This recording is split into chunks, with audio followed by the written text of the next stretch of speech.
Tout commence au début de l'été 1994, à Belfort. C'est dans ce quartier résidentiel que vit la famille Dietrich. Paul est banquier et Rolande, son épouse, est femme au foyer. C'est ici qu'ils ont élevé leurs 2 garçons, Sylvain et Stéphane. La famille Dietrich, c'est une famille très unie. Pascal Chevillot, journaliste à l'Est républicain. C'est vraiment des gens qui s'aiment beaucoup, qui passent beaucoup de temps ensemble. Je vois pas une soirée Sylvain Dietrich, frère de la victime. ou un début de matinée où on s'embrasserait pas pour se dire bonsoir ou bonjour le matin. Il y a beaucoup d'amour. Sylvain est l'aîné. Il a 31 ans, il travaille à Paris.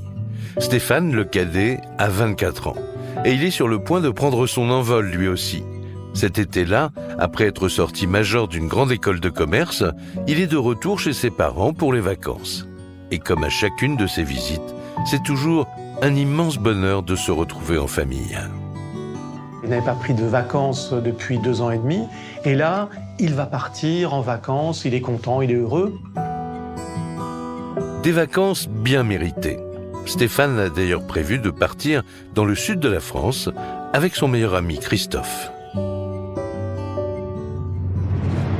Alors, il profite de sa dernière journée en famille avant le départ. Le 4 juillet, la maman et Stéphane Dietrich jouent à un jeu de société, je crois que c'est les dames, et le téléphone sonne.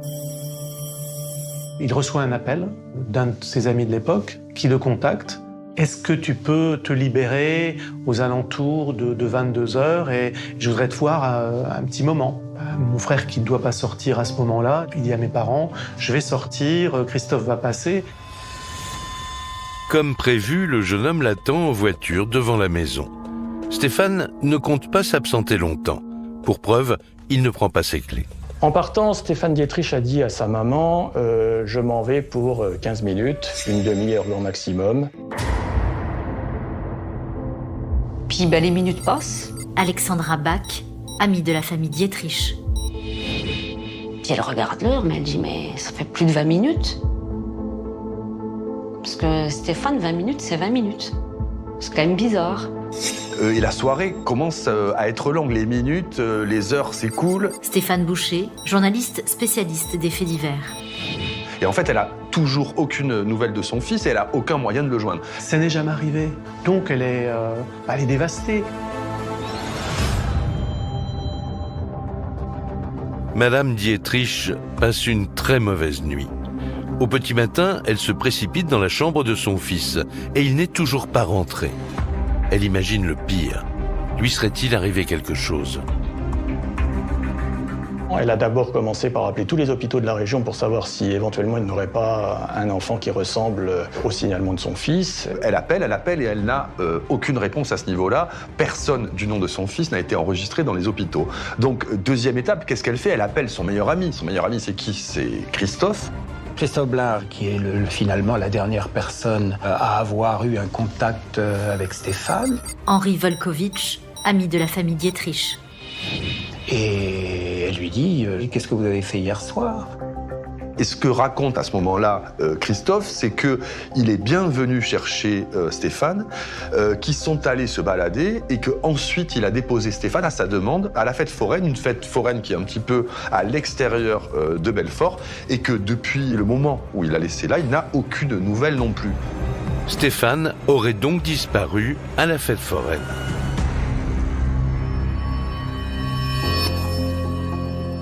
Aussitôt, Rolande se rend au commissariat pour signaler sa disparition. À 10h15, elle est entendue par un fonctionnaire de police. Patrick Lebar, commandant de police judiciaire à Besançon.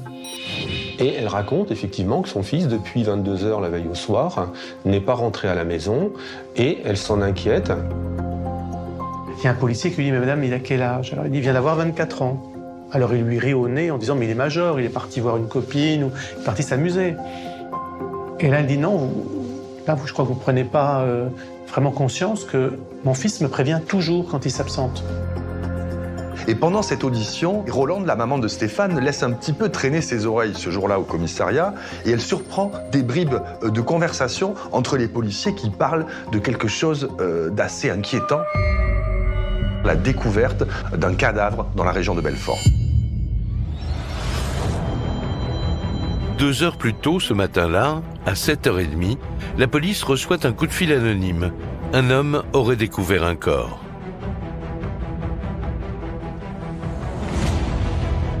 Il se trouverait dans un bosquet au Bois-Joli, tout près de Belfort. Une équipe se rend immédiatement sur place. En fait, c'est une scène d'horreur que découvrent les policiers de Belfort en débarquant à cet endroit parce que le corps porte de nombreuses traces de coups, visiblement portés à l'arme blanche. Donc on est quand même dans un bain de sang dans ce sous-bois. Pour les enquêteurs, il n'y a pas d'ambiguïté possible. Ils ont affaire à un meurtre. Aussitôt, ils gèlent la scène de crime et procèdent aux premières constatations. Il s'agit d'un jeune homme, entre 20 et 25 ans, frêle, pas très costaud, allongé, en position de chien de fusil. Et surtout, il constate que le corps est en partie dénudé, la chemise est légèrement remontée. Ce qui peut paraître étonnant également, c'est qu'il est en slip, avec son short positionné à quelques mètres. Et sur les jambes, on retrouve une branche ensanglantée, posée sur les jambes. Un corps lardé de coups de couteau, à moitié dévêtu. Les enquêteurs sont intrigués. On est dans un bois, il y a de nombreux détritus, il y a des marquages au sol de stationnement, on suppose un lieu de rencontre. Une rencontre amoureuse ou une bagarre qui aurait mal tourné ? À ce stade, toutes les hypothèses sont possibles. Les enquêteurs doivent maintenant identifier ce jeune homme. Or, il n'a pas de pièce d'identité sur lui. Et un individu retrouvé assassiné, c'est rare dans la région. Au commissariat où Madame Dietrich vient d'arriver, les policiers ne parlent que de cette découverte macabre. Et là, cette maman, elle a comme un sixième sens. Elle sent très vite que peut-être, cette histoire de cadavre découvert pourrait être mise en relation avec la disparition brutale et inexpliquée de son fils la veille au soir. Alors, elle interroge les enquêteurs pour savoir comment était habillé l'homme retrouvé le matin même au Bois-Joli. Les réponses qu'elle obtient lui glacent le sang. Pour en avoir le cœur net, Rolande est conduite à la morgue. La mère de famille est terrorisée à l'idée qu'il puisse s'agir de son fils. Donc elle appelle son mari qui vient la rejoindre au commissariat et ils doivent reconnaître le corps. Il y a une image assez terrible puisqu'il est dans une housse en plastique avec une fermeture éclair. On ouvre la fermeture éclair.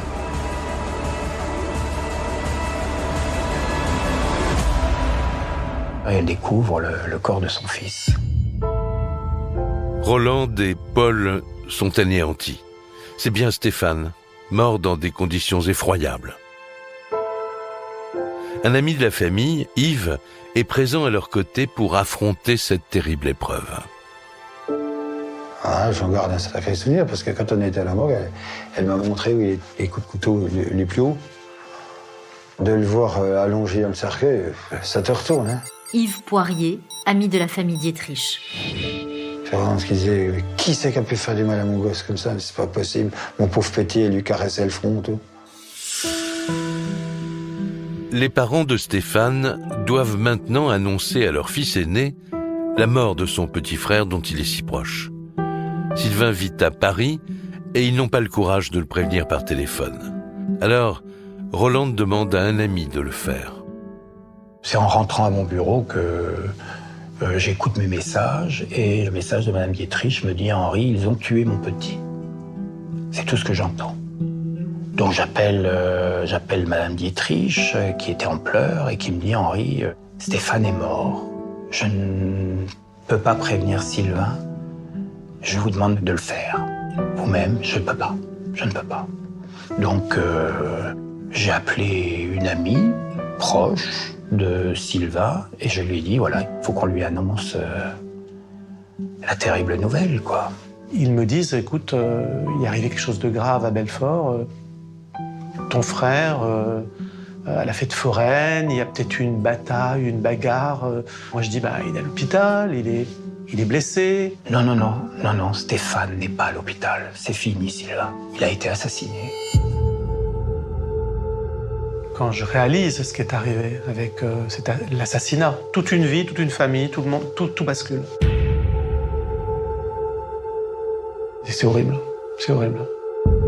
Sylvain est sous le choc, mais il n'a plus qu'une idée en tête. Comprendre ce qui a bien pu arriver à son frère Stéphane cette nuit-là. Pour la police de Belfort, c'est une incroyable enquête qui commence. Elle va leur réserver de nombreuses surprises et surtout, il faudra des années d'investigation avant qu'ils ne puissent résoudre cette affaire hors norme. Dès le départ, les policiers se plongent dans la vie de la victime à la recherche d'un indice qui pourrait les mettre sur une piste. À entendre la famille et ses proches, Stéphane était apprécié de tous. Stéphane, il fait 1m70. Alexandra Bach, amie de la famille Dietrich. Très fin, beau garçon, toujours bien habillé. Il aime bien rigoler. Il est aussi très prévenant auprès de mes parents. Sylvain Dietrich, frère de la victime. Auprès de moi-même. C'est une belle personne et il le fait vraiment par plaisir. Il est heureux de rendre heureux les autres. Moi, j'avais un frère en or. Stéphane serait donc un jeune homme sans histoire. Mais ce portrait un peu trop lisse interpelle les enquêteurs. Et ils s'interrogent. Pourquoi s'est-il rendu cette nuit-là dans ce bois ? Stéphane ne cacherait-il pas une vie secrète qui pourrait expliquer sa rencontre fatale ? Alors ils poussent un peu plus loin leurs investigations. Stéphane Dietrich, c'est vraiment tout le contraire de la racaille. Pascal Chevillot, journaliste à l'Est républicain. C'est quelqu'un qui est bien intégré, ne gravite pas du tout dans des milieux où il pourrait connaître des problèmes, quels qu'ils soient, que ce soit d'argent, de drogue ou autre. Et Stéphane buvait très modérément. Son plaisir à lui, c'était d'apprendre, et toujours d'apprendre. Stéphane Dietrich est un étudiant qui est inscrit en école de commerce. Patrick Lebar, commandant de police judiciaire à Besançon. Il finira d'ailleurs major de cette école de commerce en 1994, quelques jours justement avant son décès. Stéphane, c'est quelqu'un qui, de par sa réussite, aurait pu susciter quelques jalousies. Mais de là à qu'une personne puisse lui arracher la vie, c'est inconcevable.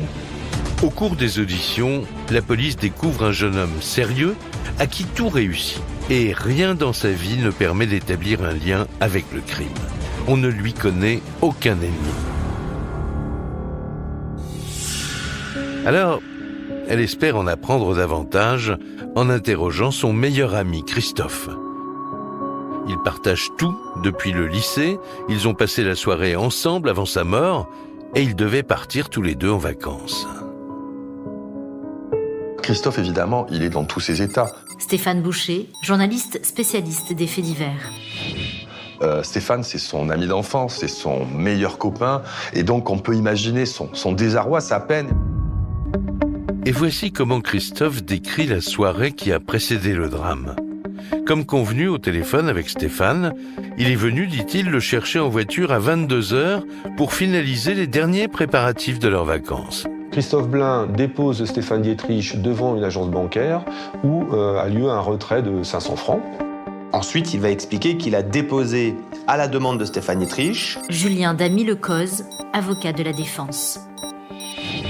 Celui-ci, proche de la fête foraine au Foratry, parce qu'il a des choses à faire. Stéphane Dietrich n'est pas plus précis que ça.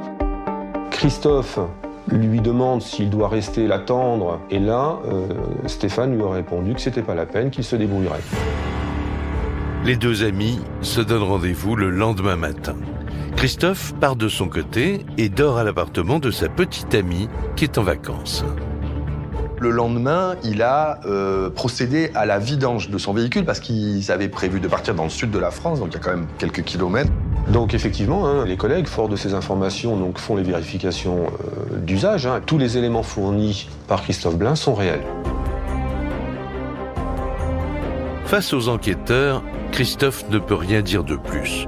Il est surtout dévasté par la mort tragique de son ami et il s'en veut de l'avoir laissé ce soir-là.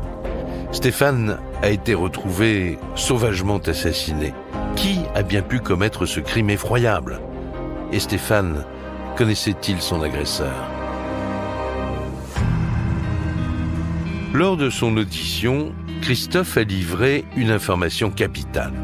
Il aurait déposé Stéphane à la fête foraine. C'est le point de départ de toute l'enquête. Cette histoire de fête foraine intrigue au plus haut point les policiers parce que c'est là où il disparaît, c'est là où on n'a plus de nouvelles de Stéphane jusqu'à la découverte le lendemain de son corps à l'extérieur de la ville. Et c'est ainsi que les enquêteurs de l'époque se rendent à la fête foraine du Foratry le jour même et essaient d'obtenir des témoignages des forains présents. Pour essayer de voir si quelqu'un a vu Stéphane Dietrich. Donc ils ont sa photo avec eux et ils l'emmènent, ils le présentent à tous les forains. Manège après manège, les policiers montrent la photo de Stéphane. Mais ils se heurtent à un problème de taille. La communauté des forains est un monde à part et les langues ne se délient pas facilement. Les policiers de Belfort vont essayer d'enquêter discrètement dans ce milieu des forains, où la loi du silence parfois règne en maître, où il y a des clans, où il y a des choses un petit peu parfois inavouables. Mais les proches de Stéphane prennent aussi les choses en main et mènent leur propre enquête. De mon côté, je me rends aussi sur la fête foraine et je leur montre la photo. Je dis, vous êtes très famille. Vous pouvez comprendre par rapport à un frère qu'on attend de savoir si vous l'avez vu. Dites-nous si vous savez quelque chose. Et personne ne l'a vu. Les policiers ne sont pas plus avancés. Mais le jour même de leur visite à la fête foraine, un premier élément donne de l'épaisseur à cette piste. Un témoin anonyme appelle en effet le commissariat de Belfort et fait une révélation fracassante. Et là, coup de théâtre, il y a une femme qui raconte qu'elle a vu deux forains, deux figures du milieu des manouches du secteur, jouer du couteau, un peu alcoolisés visiblement, et après elle aurait entendu dans la nuit un cri déchirant, un cri horrible. Et elle pense qu'on a tué mon frère et que c'était suite à une rixe entre deux forains. À ce moment-là, pour la police, tout concorde. On a deux forains qui jouent avec un couteau, on a une foraine qui dit avoir entendu des cris, on a une victime, Stéphane Dietrich, qui a été déposé à la fête foraine, tout concorde. Pour les enquêteurs, Stéphane Dietrich aurait pu être mêlé à une bagarre avec ces deux forains.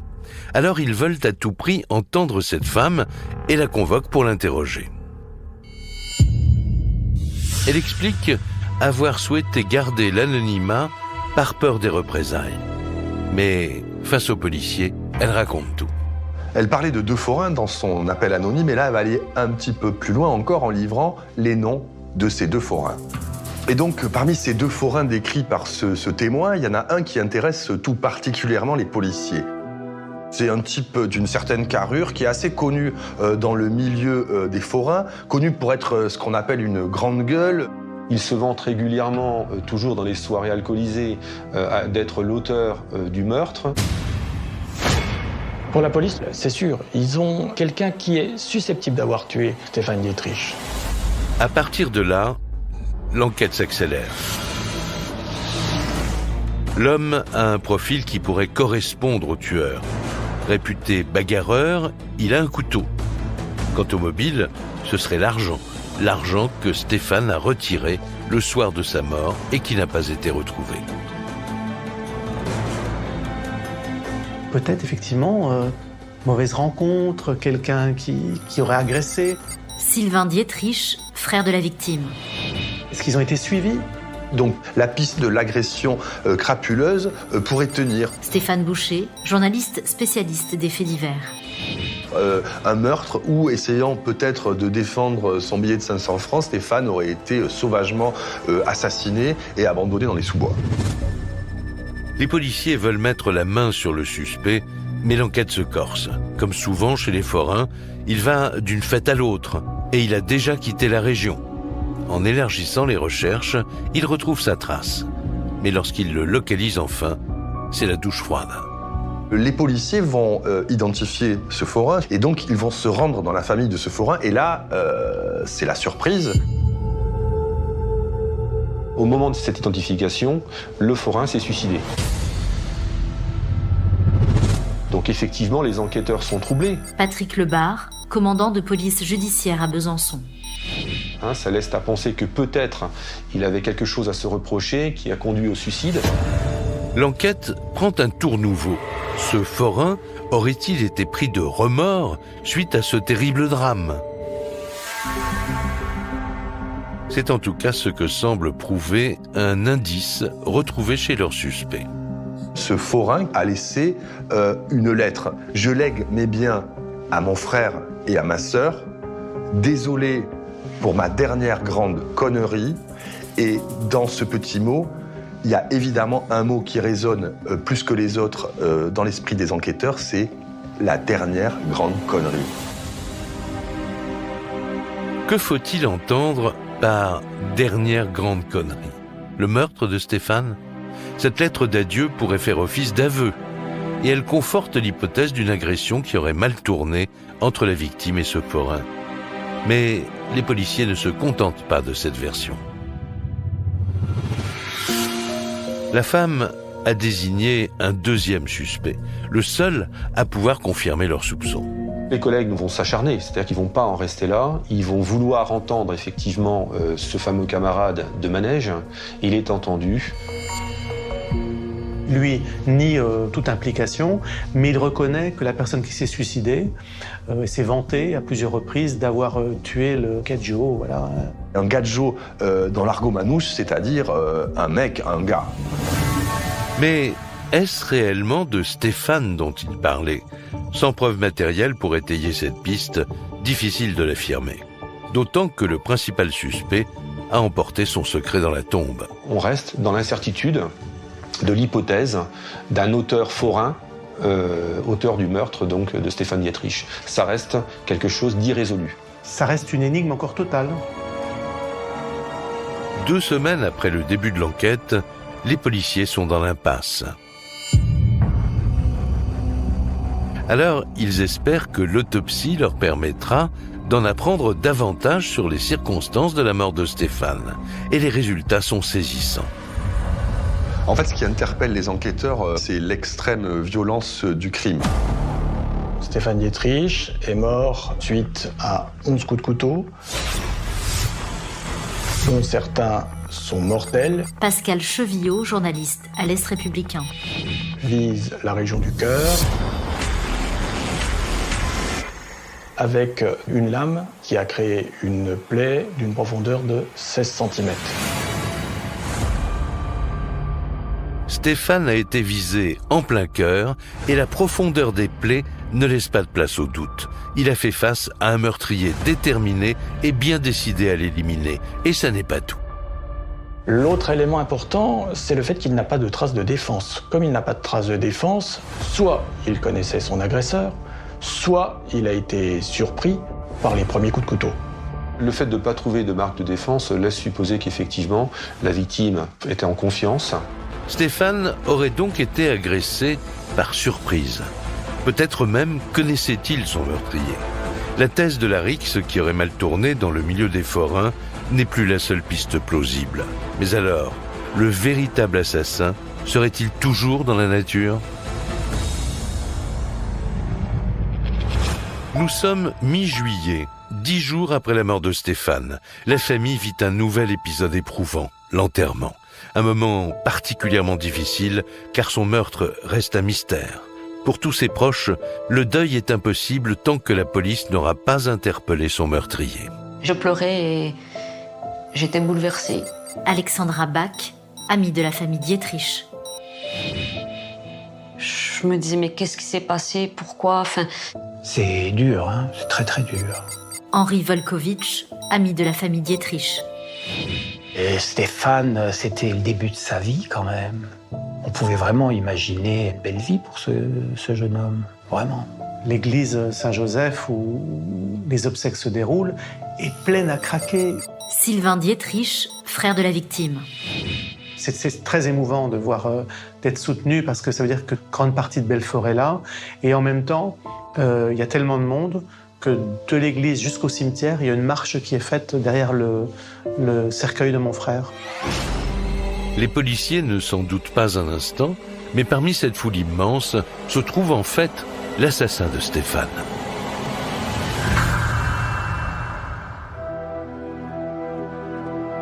Le lendemain de l'enterrement, l'enquête connaît un véritable rebondissement.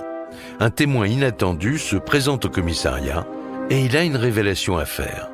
Il ne connaît pas la victime, dit-il. Il s'est rendu à la cérémonie pour manifester son soutien à la famille. Mais là, il a été choqué par la présence d'un homme bien connu du milieu homosexuel de Belfort. Il dit qu'il fréquente les milieux homosexuels et lors de l'enterrement, il a aperçu une personne à la réputation sulfureuse.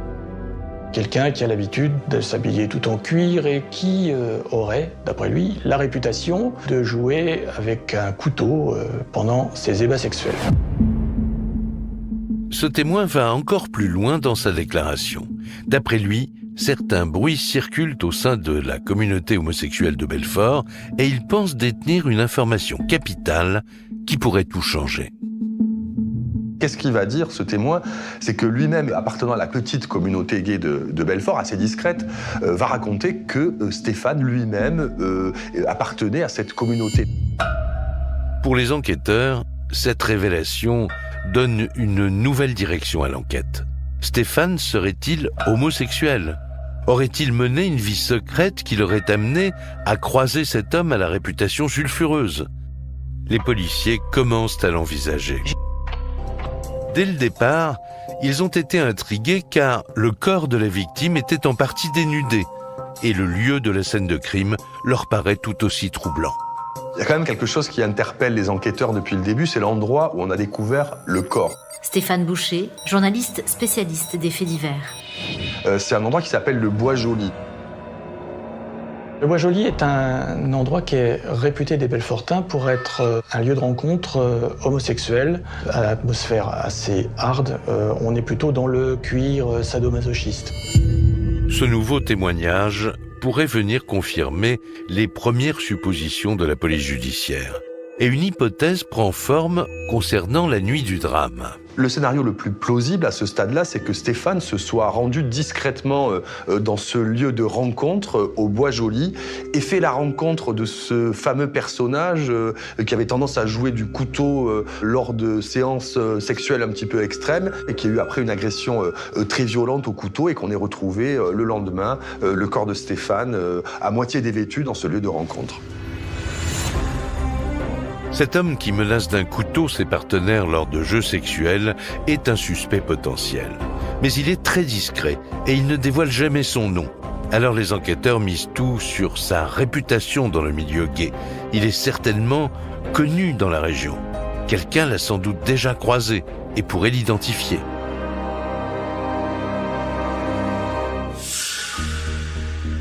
Pour étayer cette hypothèse, les enquêteurs se penchent sur la vie sexuelle de Stéphane. Peut-être la clé de cette énigme. La police va vérifier si éventuellement Stéphane Dietrich n'a pas une vie cachée, une vie où il fréquente la vie nocturne, la vie homosexuelle. Donc on va explorer cette piste en essayant de retrouver des membres de la communauté homosexuelle pour les interroger, pour leur demander s'ils connaissent Stéphane Dietrich. Les policiers vont prendre une photo de Stéphane et de Besançon à Belfort, en sillonnant l'Alsace et autres, ils vont faire une démarche auprès de tous les clubs gays, mais aussi libertins. Personne n'a vu ce jeune homme. Mais les enquêteurs ont des doutes. Car à l'époque, le milieu homosexuel est difficile à infiltrer et les confidences sont rares. On est quand même en 1994. Crier sur les toits à Belfort que vous êtes homosexuel peut vous attirer des remontrances, des regards.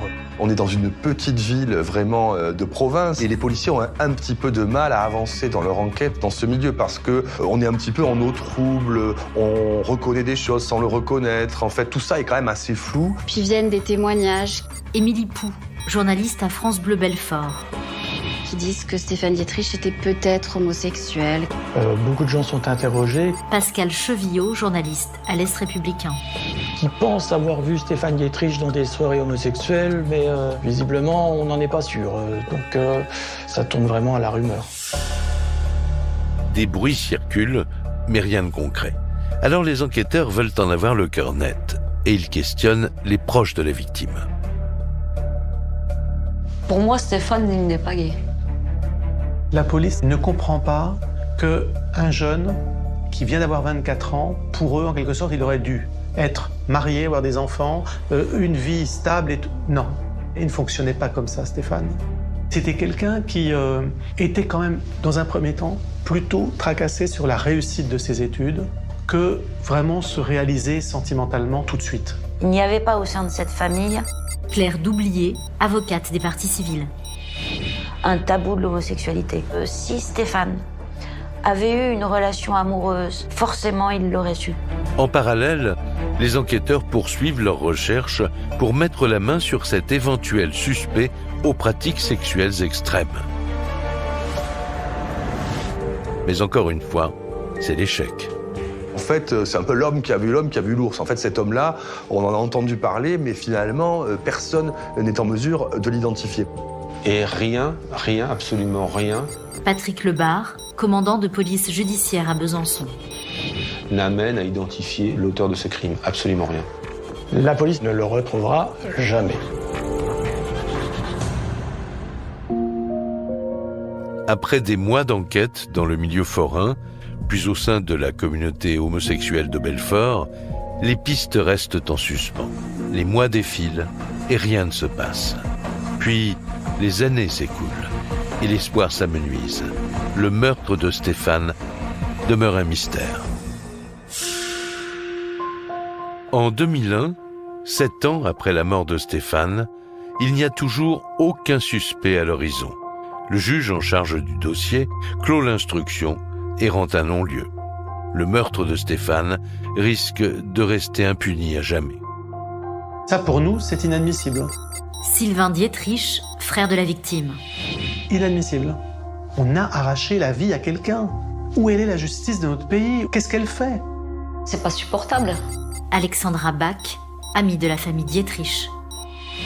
On sait pas qui c'est, on sait pas si on le côtoie, on sait rien. Est-ce qu'un jour il va récidiver? Ça fait froid dans le dos.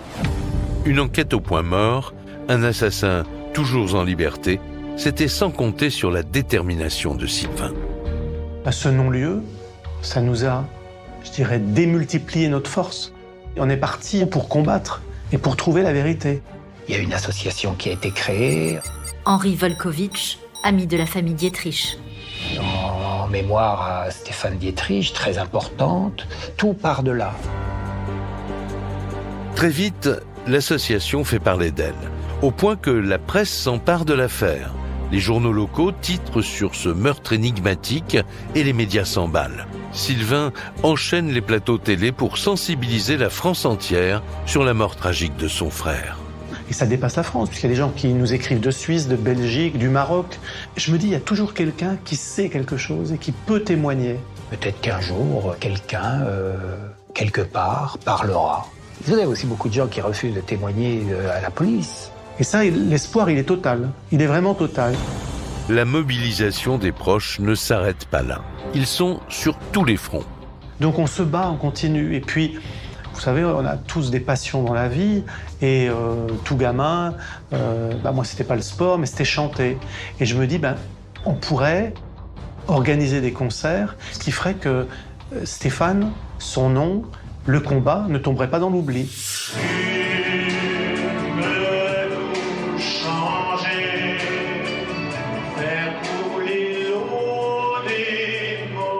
Sylvain met son plan à exécution. Il organise des dizaines de concerts et à chaque fois, il monte sur scène pour honorer la mémoire de son frère.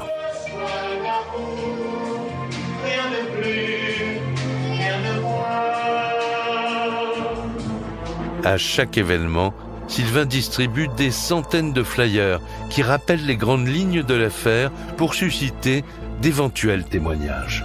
Et un beau jour, Il y a un Belfortin qui, au moment du déménagement d'une épicerie d'un de ses amis, regarde le flyer. Et il dit, tiens, c'est quoi ça? Et son copain lui dit, c'est l'association des amis de Stéphane Dietrich. Tu sais, l'affaire Dietrich. D'ailleurs, je viens de voir une émission, c'est bizarre cette affaire. Et les deux commencent à parler. Il y a quelque chose qu'il chiffonne dans toute cette histoire. Ça lui rappelle quelque chose, en fait, qui l'a marqué dans sa vie. Et ça lui fait tilt dans sa tête. Possible, quelqu'un de sa connaissance. C'était son pion, le surveillant du collège à l'époque où il était en 3e. Devant sa télé, cet homme pense que le fameux surveillant qu'il reconnaît à l'écran pourrait bien être lié au meurtre de Stéphane. Alors il se rend à l'adresse de l'association qui se trouve être le domicile de Madame Dietrich. Madame Dietrich sort, il lui dit « Écoutez madame, j'ai regardé l'émission par rapport à votre fils. » Et l'ancien collégien fait alors une révélation fracassante. Il lui dit « Mais est-ce que ce fameux Patrick qui apparaît dans les reportages télé, qui est flouté, est-ce qu'il s'appellerait pas Christophe Blain ?» Elle répond oui, parce que le nom a été changé. Et lui dit, Madame Dietrich, cet homme, lorsque j'étais au collège, est venu me voir et m'a demandé si je peux tuer quelqu'un. Je pense que cet homme me demandait de tuer votre fils. Madame Dietrich est sous le choc. Car si ce témoin ne se trompe pas, Christophe Blain, le meilleur ami de Stéphane, pourrait être lié au crime. Aussitôt, le jeune homme se rend au commissariat. Il nous explique comment Christophe Blain, surveillant donc au collège Vauban, Patrick Lebar, commandant de police judiciaire à Besançon. l'a sollicité, l'a approché en lui disant « Écoute, est-ce que pour 10 000 francs, tu serais prêt à tuer quelqu'un ?» Pour les enquêteurs, c'est un incroyable rebondissement. Christophe Blain aurait donc tenté de commanditer un crime pour la somme de 10 000 francs, et seulement 3 semaines avant la mort de Stéphane. Mais ça n'est pas tout. D'après l'ancien collégien, Christophe aurait aussi fait cette proposition à un autre de ses camarades de classe que la police convoque immédiatement. Nous avons retrouvé ce témoin capital qui a souhaité rester anonyme. Dans le commandant, il montre des photos du passé. Et en fait, il montre la photo du surveillant Christophe, que je reconnais directement. Et de là, je lui explique la proposition qu'il m'a faite.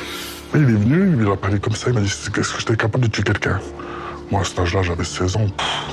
Je lui dis « Ouais, bien sûr, je suis capable de tuer quelqu'un. » Je voulais jouer le grand lui, il croyait en fait qu'on était les petits traquards du quartier, là. Ce garçon d'une quarantaine d'années qui a un petit peu rangé des voitures, à l'époque, il a 17 ans. Et c'est un petit peu le caïd dans la cour d'école, enfin dans ce collège. C'est un petit peu celui qu'on remarque, celui qui a une grande gueule, comme on dit. Il nous a proposé 10 000 francs. Pour nous, c'était énorme. 10 000 francs, c'était le bout du monde à 16 ans. Nous, on lui demandait un acompte de 5 000 francs pour prendre l'acompte. Moi, je voulais franchement l'arnaquer. Hein. Christophe ne se doute de rien, mais les deux collégiens jouent le jeu, espérant lui soutirer un maximum d'argent. Le surveillant pense avoir trouvé ces hommes de main, et c'est à partir de là qu'il leur aurait soumis un plan. Il a demandé d'aller le tuer, de prendre un couteau, de lui mettre des coups de couteau dans le ventre et de le laisser pour mort par terre. Il lui dit viens, ça se passera dans un bois. Émilie Pou, journaliste à France Bleu Belfort. 3 ou 4 coups de couteau, ça suffit et c'est fini. Mais il lui donne jamais le nom de la victime. En fait, il donnait cette proposition, mais moi j'essayais de savoir pourquoi. Il a jamais donné de détails, il a jamais donné de nom. J'ai jamais su en fait. En revanche, Christophe leur aurait fixé une date pour passer à l'acte, le 3 juillet, la veille du meurtre de Stéphane. Et plus l'échéance approchait, plus il devenait insistant. Puis après, il nous convoque au bureau, dans la salle des pions. Il a commencé à insister. Là, ça m'a vraiment fait peur. Et Christophe Blain ne se serait pas arrêté là. Il serait même allé dans leur cité pour mettre son plan à exécution. Ah, quand il vient au Glacis, il est complètement déterminé. Hein. En fait, c'est un quartier qui était chaud, c'est un quartier où il n'y avait pas n'importe qui rentrait. Si, il rentrait, mais en se faisant dépouiller, en se faisant voler leur voiture. Et lui, il est vraiment rentré à l'intérieur, On l'a vu, il nous l'a dit, avance l'argent. Il n'a rien ramené, après il est parti. Il a compris qu'on voulait l'arnaquer. À partir de ce moment, Christophe ne les sollicitera plus. C'était la fin de l'année scolaire et les collégiens et leurs surveillants ne se croiseront plus jamais. Mais pour la police judiciaire, les témoignages providentiels de ces anciens élèves relancent toute l'enquête. Ça fait quand même 20 ans que la police se casse les dents sur le dossier Stéphane. Et là, véritablement, la lumière est là, parce que Christophe Blain devient véritablement le suspect numéro 1. Pour les enquêteurs, il reste une question. Qui Christophe voulait-il tuer, Stéphane ou quelqu'un d'autre? Pour le savoir, ils doivent pousser un peu plus loin leurs investigations. Alors, dans le plus grand secret, il passe au crible les 20 dernières années de sa vie. Christophe est devenu agent immobilier. Célibataire sans enfant, il collectionne les aventures. Il commence donc par interroger ses ex-compagnes et elles racontent toute la même histoire. Au début, c'est le prince charmant. C'est l'homme rêvé. Elles sont sous le charme. Sylvain Dietrich, frère de la victime. Il est attentionné, il est gentil.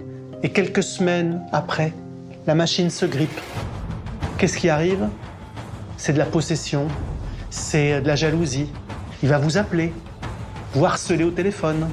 C'est des filles qui, quand elles vont au travail, sont apeurées parce qu'il y a une voiture qui arrive derrière elles à toute blinde. Il va faire du pare-choc contre pare-choc. Ce qu'on découvre, c'est que sous cette air un petit peu de gendre idéal se cacherait peut-être un homme au double visage, en fait. Un double visage que les enquêteurs n'avaient jamais soupçonné au début de l'affaire. Ils s'interrogent. Et si Christophe cachait une face encore plus sombre? Ils entendent ensuite une femme qui a partagé sa vie. Et cette femme dresse un portrait glaçant de Christophe. Un jour, il séquestre une femme qui est en pleurs pendant une nuit entière. Claire Doublier, avocate des parties civiles. Qui, à un moment donné, va se retrouver avec un Blain au-dessus d'elle, avec un énorme couteau et des yeux absolument terrifiants. Elle a bien vu que Christophe Blain n'était pas dans son état normal, qu'il était jaloux. Il a fallu effectivement qu'elle le calme par des caresses. Voilà, elle l'a apaisé, mais c'est quelque chose qui l'a marqué à vie. Vu ce profil inquiétant et le témoignage des deux anciens collégiens, Christophe Blain est toujours le suspect numéro 1 des enquêteurs. Mais faute de preuves, ils ne peuvent compter que sur des aveux. Le 15 décembre 2015, les enquêteurs placent Christophe Blain en garde à vue. Mais s'il est bien l'auteur du crime, va-t-il se décider à parler ou s'en tiendra-t-il à sa première version des faits? Au début de son audition, les policiers confrontent Christophe à un couple d'amis qui, à l'époque, avait pointé des incohérences dans sa déclaration. Mais Christophe confirme, il a bien déposé Stéphane à la fête foraine. Et les enquêteurs lui disent « Non mais attendez, on vous croit pas, monsieur Blain. Ça va pas, ça colle pas, ça marche pas. » Il reste sur cette version tout le temps. Et à ce moment-là, les policiers se disent que ça va pas être forcément évident de le faire avouer. Les enquêteurs n'ont pas de preuves matérielles. Ils doivent donc tout faire pour obtenir des aveux. Sinon, Christophe ressortira libre. Et leur tourne. Alors ils abattent leur carte maîtresse, le témoignage du collégien auprès de qui il aurait commandité un crime 21 ans plus tôt. Christophe ignore ce rebondissement dans l'enquête. Il mise tout sur ce face-à-face. Cet ancien collégien, en présence des policiers, c'est une scène un petit peu surréaliste. Stéphane Boucher, journaliste spécialiste des faits divers. Il lui met la pression, il lui dit « Mais oui, souviens-toi, avoue, il faut que justice soit rendue. » Et là, tout change, tout bascule. C'est-à-dire que Christophe Blain se ferme totalement. Christophe change d'attitude, mais il n'avoue rien. Alors les enquêteurs mettent fin à la confrontation. Ils font sortir l'ancien collégien sans savoir si leur stratégie a payé. Et lorsque je reviens, Patrick Lebar, commandant de police judiciaire à Besançon. Je retrouve dans la pièce où a eu lieu la confrontation un Christophe Blain en pleurs. Il craque, il demande à ce qu'on arrête la caméra. Pascal Chevillot, journaliste à l'Est républicain. Le policier qui conduit l'audition refuse, lui donne quelques minutes pour reprendre ses esprits, on rallume la caméra. Et là, en fait, il nous explique qu'il veut libérer sa conscience, qu'il va tout raconter, que c'est difficile pour lui. En fait, il va raconter que Stéphane et lui, à l'époque, étaient effectivement très proches, mais que cette relation allait bien au-delà de la simple amitié et qu'il y avait quelque chose de sexuel entre eux. Pour les enquêteurs, c'est une information capitale. D'après Christophe, les deux amis entretenaient une relation homosexuelle. Pourtant, lors de leur enquête, Christophe Blain leur était apparu comme un hétérosexuel qui enchaînait les conquêtes féminines. Mais le suspect leur raconte comment tout a commencé. Christophe Blain explique d'abord que ses premiers actes sexuels ont eu lieu à Besançon. Julien Damy-Lecoz, avocat de Christophe Blain. Dans un logement dans lequel il était en colocation avec Stéphane Étriche.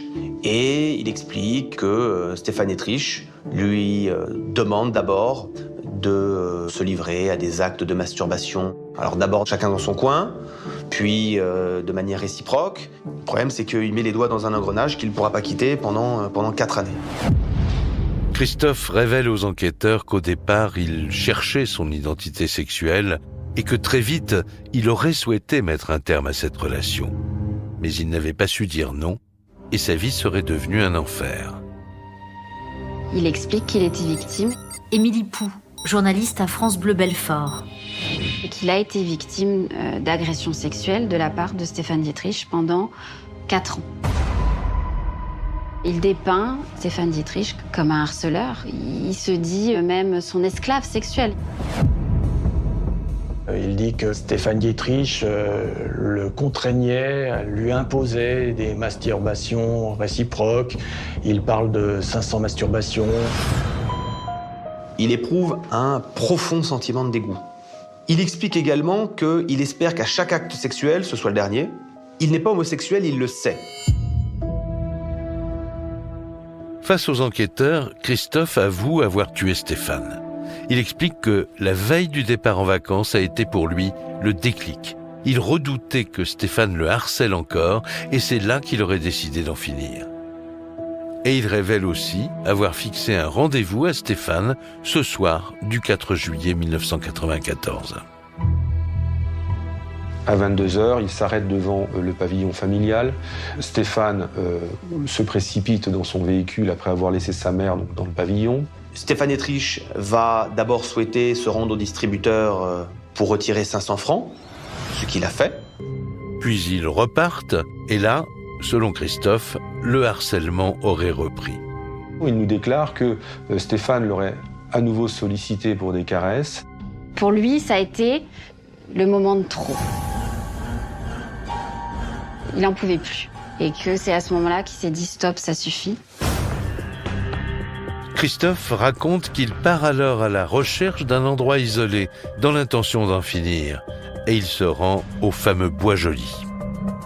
Il est en possession d'un couteau. Ce couteau, il l'a acheté l'après-midi même. Il l'a positionné sous le siège de son véhicule. Christophe demande à son ami de chercher un bosquet pour s'abriter des regards. Et pendant ce temps, il en profite pour glisser discrètement le couteau dans sa poche. En l'attendant, Stéphane se déshabille. Il va enlever son short, qu'il va plier, qu'il va poser par terre, et il va ouvrir, il va déboutonner sa chemisette, puisqu'il aimait, semble-t-il, qu'on lui caresse le torse. Et là, il va se livrer à un acte sexuel, à un acte de masturbation auprès de Stéphane Étriche. Et ensuite de cela, il explique qu'il va porter un premier coup dans l'abdomen. Au moment où le premier coup est porté, Stéphane lui aurait dit « moi je t'aimais ». Vont se succéder 11 coups de couteau.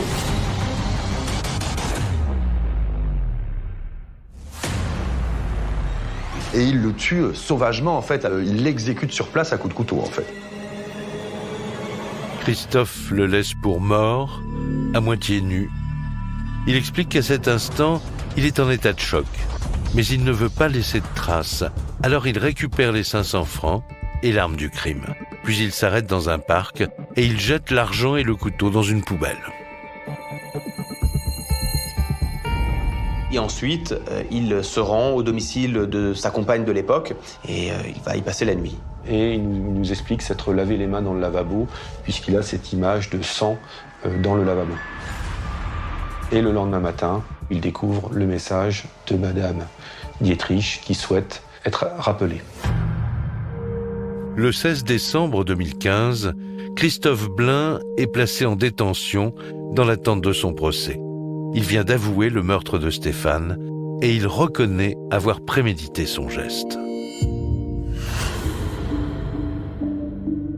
Pour les proches, son arrestation est le combat d'une vie. Mais cette annonce les bouleverse. D'apprendre que c'est lui qui avait tué, c'est un gros choc. Henri Volkovitch, ami de la famille Dietrich. C'est une violence extrême parce que un copain avec qui vous devez partir en vacances, quoi. Comment peut-on en arriver là? C'est un choc en fait de savoir qu'il était dès le départ sous les yeux de tout le monde. C'est une trahison. Alexandra Bach, amie de la famille Dietrich. Moi, sincèrement, je me pose la question, comment il a fait durant toutes ces années pour se regarder dans une glace, parce que c'était quand même l'ami de Stéphane. Comment il a fait? Christophe Blain est renvoyé devant la cour d'assises pour assassinat. Il risque donc la perpétuité. Mais lors de ses aveux, il a aussi donné une autre image de la victime. Et si pendant le procès, il parvient à convaincre les jurés que derrière ce profil lisse, Stéphane Dietrich était en fait un harceleur, il pourrait voir sa peine allégée. Le 14 janvier 2019, le procès très attendu de Christophe Blain s'ouvre à Vesoul.